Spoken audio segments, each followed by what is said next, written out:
Hey there everybody, welcome back to another one of my budgeting videos. This is going to be an update on my digital cash spending. For any of you that are new here, I budget as if I am going to be using cash for my variable spending, but I don't actually pull it out and use physical cash because it kind of freaks me out. So I keep it digital, but I track it and I treat it the same way that I treated cash when I did budget with actual cash. Before, I was moving the cash, the digital money, I was moving it over to a prepaid credit card and I was tapping that card for any of my variable purchases. And I kept having mathematical problems, like inconsistencies between my paper tracking of what I was spending with that card versus what the card was saying it still had as a balance on it. And it caused more headaches than I really need to deal with. So I'm trying to figure out a new system. I don't really have one set in stone yet, so I'm just kind of making do while I try to figure it out. So what I'm doing is I figure out the cash the same way that I've always been doing, and then I'm leaving it in my checking account and I'm spending directly, like using my debit card directly from my checking account. But I am having to be much more cautious about the tracking for that because of course if I go over, there's the danger of putting my checking account into overdraft, which I very much do not want to do. So I'm still using the little notebook that I was using to track the digital cash spending when it was on the prepaid MasterCard, only now I'm tracking in a different way. It's not really figured out yet, to be honest. Like this was what I did previously. I don't think I've actually shown it to you where, September 19th, the carryover digital cash from the previous pay period, I wrote it down. And then October 3rd, because that was a paycheck October 3rd, my categories. So my categories, in case you don't know, are striker, groceries and household, fun, miscellaneous, and transportation. So I put the rollover money from the previous pay period, my contribution from the October 3rd paycheck, and then what the new total balances were for the categories, and then came in after the fact and put in some of the spending that I had done and what categories they belonged to, or like little notes, like the Save On and the Safeway purchases were specifically because of Thanksgiving. And then I calculated out the new balances for those categories that were affected by my shopping, and then just put a little note down here. So fun, I had 60, but I actually overspent and was a negative $11.95, and in miscellaneous I had 25 and I had a remaining balance of $3.15. In my world, you can move money from the different categories if you need to help cover something, as long as the money you're moving the category from doesn't put that category in danger of not being able to pay something that you know you're going to need to pay. So miscellaneous, I took the remaining $3.15 and put it to fun to put miscellaneous to zero, and fun is now at a negative $8.80.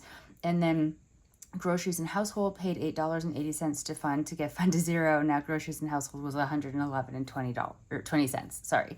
So, that's just sort of, it's a really long format way of writing it out, but I don't know yet how I want to write it out. And so for me personally, writing it out with a lot of detail, even if I am duplicating information on the same page, just helps me to make sense of it when I have to look back on it later. So then on the 17th of October, I put the amounts in the categories that rolled over. And then I put a note there. So Striker had $70 balance and I put it to the Visa card. We had a little bit of a scare and I had to go and make an emergency purchase for a new cat carrier for him. And so the cat carrier itself was $180, then taxes. And then I also bought cat food while I was there. So the $70 doesn't pay the entire amount that technically should be paid from his account, but I took what I had, put it onto the Visa. And then I put from the budget, so from like the budget I did on October 17th paycheck, what I was contributing into the categories. So Striker 30, groceries and household 0, fun 40, miscellaneous 20, transportation 20, for a total of $110. I added in what was rolled over. There is a mistake there though. I put groceries and household rolled over $111.20. It didn't. It actually rolled over $48.81. Let me just... There we go. And so I just put the rolled over amounts, and then with the new balances, so just from adding what I put in from the budget, what was rolled over, new totals. So transportation now had $57.69, miscellaneous 20, fun 40, groceries and household 48.81, and Striker 30. So today, it's not a budgeting weekend. I didn't get paid this weekend. Today is October the 26th. It's Sunday, but I sat down because I had done some spending in the past week, and I do need to be very careful about keeping on top of exactly what I spent from what categories, because like I said, it's in my checking account. So if I overspend and go into overdraft, danger, such danger. So October 26th, which is today, I just put it as a cash spending update. So I wrote in what I had spent money on. So Striker, I went to Bosley's on the 23rd of October. I bought more cat food. He is now currently on an all wet cat food diet. Before he was eating dry food. It was a dry food that he loved, but he's having some medical stuff happening right now. So I've transitioned him to wet, and he's like equal parts okay with it and really bad. He prefers dry food. So the wet food he's very picky about. He will not eat just any old wet food. And he does have like some food allergies or irritations. So I can't just give him like any old brand. He has to have one that has like minimal ingredients, which of course means they're going to be a little bit more expensive. And I've been using, I can't remember the brand right now, but it was one that I asked and I got advice about because I didn't know how to find a minimal ingredient wet cat food. And he changes his mind about if he's going to like a flavor from one day to the next. He only likes things that are fish, preferably tuna. He doesn't really care for the other fishes, but I can get him to eat salmon if I don't give it to him too often, but no chicken, no beef. I've tried him with duck, kangaroo. Don't judge. I was trying. I was desperate to get him to eat. And so I tried him with basically anything that I could, but he's only going to do reliably tuna. But even then, not every tuna, because of course not. Why would he make life easy on me and eat all the different variations of tuna, wet cat food that a person could buy? So he had one that he was eating, and then all of a sudden he stopped eating. So he had a day where he was meowing as if I was trying to starve him to death, when in reality he had food, he just didn't want to eat the food. And so then I've stockpiled a little bit, but I'm nervous to stockpile a lot of any one given flavor because he does decide randomly that he doesn't want it. Right now he's loving tuna with pumpkin in it, which I'm grateful for because the pumpkin's really good for his digestive system. That seems to be his current favorite one, but I also have a couple other ones, so like we're rotating because I wouldn't want to eat the same thing every single meal every single day, so I can't imagine why he would want to. So cat food, all of that to say wet cat food. And then when I was there, I had meant to ask about buying like a pumpkin puree food topper because I'd heard that's really good for them. And so I didn't remember to ask about it until I'd already made my purchase. So she showed me what they have, and it's basically pumpkin puree that what we would buy from the grocery store, but more expensive.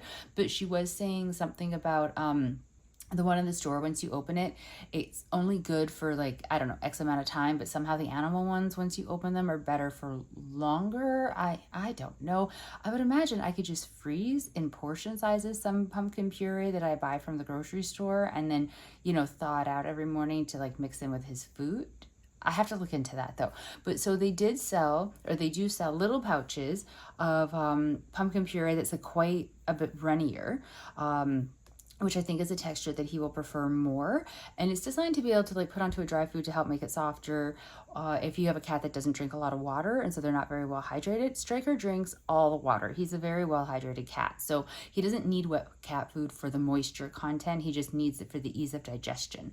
But yeah, so I decided to buy one of the little pumpkin topper pouches because I do want to try him on it. So that's why there's two separate charges there.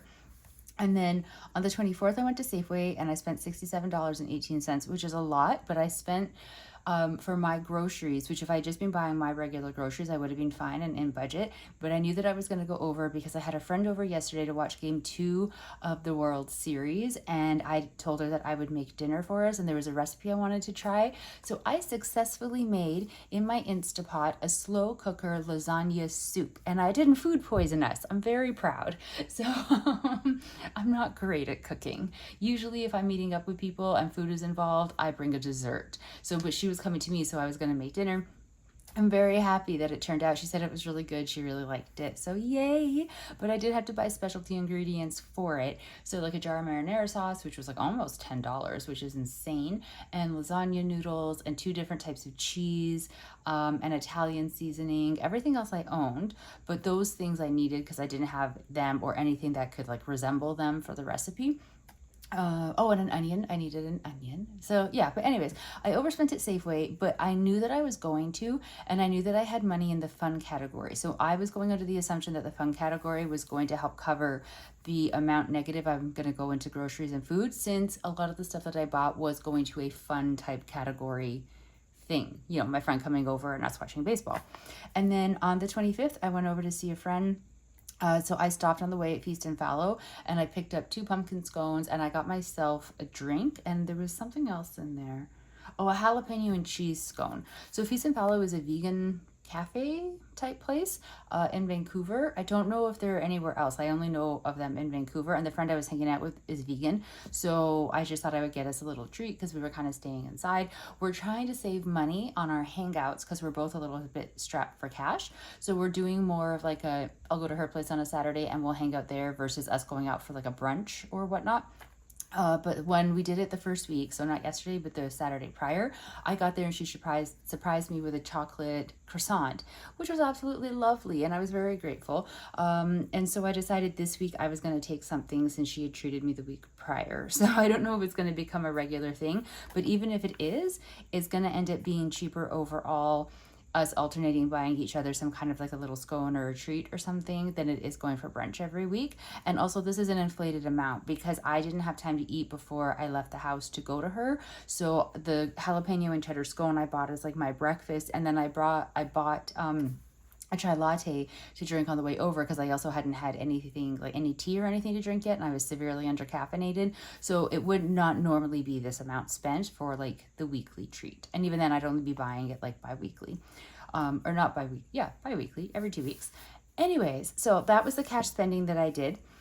So the balances that I started with, I wrote them here. So Striker had 30, grocery and household 48.81, fun 40, miscellaneous 20, transportation 57.69. So Striker had his 30, then minus the 2 purchases of Bosley, put him at a negative $3.78. So I moved $3.78 from miscellaneous to bring Striker to 0. Groceries and household, we started with 48.81, spent $67.18, which put me negative 18.37. So I added 18.37 from the fun category, bringing groceries and household to 0. Fun had 40. I spent $19.85 at Feast and Fallow, bringing me to $20.15. Then $18.37 over to groceries and household, brought the balance to $1.78. Miscellaneous started with 20. $3.78 of it was used to cover Striker to bring him to a 0 balance, so leaving me with a balance of $16.22.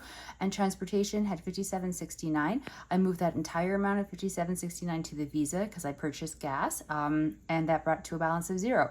Now with the gas purchase, I know that I overspent, but it's not showing on my statement yet. I purchased it on Friday.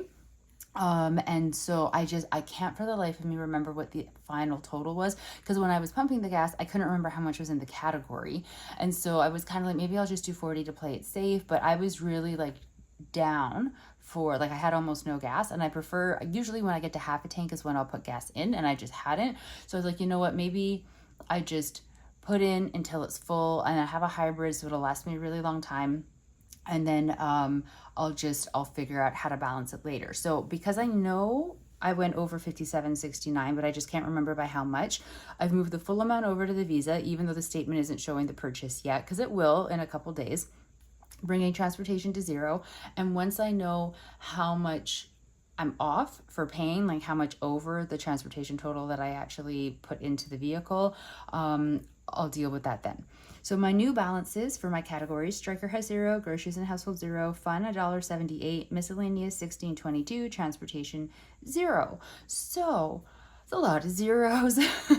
It's okay though, because the money is put into those categories to spend in those categories, and I spent them pretty much in those categories. I had a little bit of moving around, but like I said before, I'm quite comfortable with moving the money from the different categories if I need to. I try to never move from transportation, because if I move from transportation and then I can't get gas, I'm in trouble. But the other categories are fairly flexible. Well, actually not Striker, because I need to make sure I always have money for him. But you know what I mean. Some flexibility. So yes, Striker and groceries and transportation at 0 is a little bit because I really only have like the miscellaneous and the fun left to play with. So I'm just gonna have to see how the week goes. Payday is on Friday. I don't have any plans coming up this week where I'm intending to go out. I do have a couple things that I need to purchase, like personally wise, like I'm almost out of shampoo. So I'm playing that lovely game of let's see just how long I can make the remaining shampoo last in the hopes I can get it to Friday. If I can't, if I completely run out, I can pull money from miscellaneous to buy a bottle of shampoo. That's fine, but I'm just going to try not to and see how far I can get. I do have physio appointments this week and a couple like medical appointments and stuff like that, but no social activities planned. So as long as I'm just really smart about things and I make sure that like I don't run out to an appointment without taking a snack if I haven't had time to eat, so I don't get so hungry when I'm out that I buy something, or if I'm out and about and I'm like desperate for a cup of tea or whatnot, I do have some gift cards, like digital gift cards from presents from last year for Starbucks, and I think I even have for Tim Hortons. So I just need to remember to only go to places I have gift cards for. You know, don't go to like a little independent place. I like supporting small independent like businesses, that's the word. Small independent businesses, especially for like little coffee shops or places like that, because you know, like it seems like a rough industry to be in, but sometimes I can't do that. I have to go to the big chain because that's where I have the gift card for. So yeah, that is the update for my digital cash spending. I don't really care for this layout of tracking it. It barely fits in the page. If I had done any more shopping, it wouldn't fit in the page. And I don't want to like move over for like 1 or 2 lines of information onto the second page. And then, you know, because I want to have it kind of all at a glance if at all possible. So I need to figure out a better way for actually tracking the spending and the balances, the one that rolls over, and then like what the current one is after I've done the spending. And I don't know what that is yet.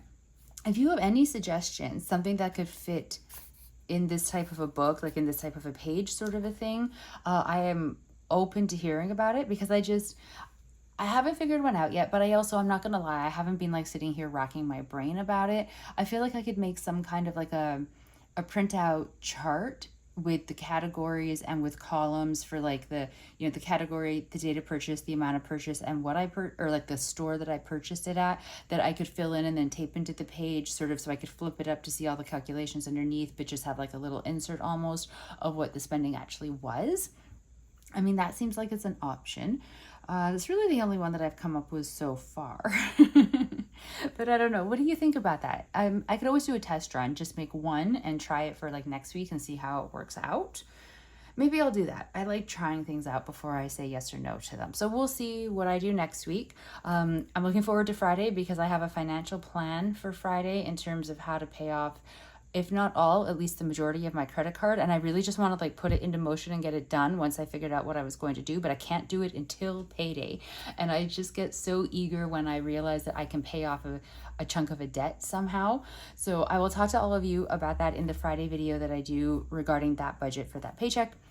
For now though, I'm just all caught up with the cash spending, and it makes me feel more relieved actually having the math done and knowing the balances, even if they are a lot of zero balances, because it means that going into the coming week, I know what I have to work with. So I'm not kind of going blind and hoping that I don't mess something up. I know I have even less money than like what I normally have, because it's not like I'm usually just like rolling in the dough, but I know that I don't have a lot of money, and I know that I'm going to have to be really careful, and knowing that will mean that I am really careful when I'm out. And luckily for me, I've done my grocery shopping, I filled up the gas tank. I don't have any plans with friends, which doesn't sound like that's a good point, but right now that's a good point. And also I'm lucky that I have friends that if they want to do something, I can just tell them like, you know what, I can't, like I don't have the money this week to be able to do something, but I could suggest maybe they come over and we have a cup of tea and hang out here or something like that instead. So I think I'm going to be okay for this week, even with these numbers being quite low. I just have to remember that they're quite low, and I think that I will.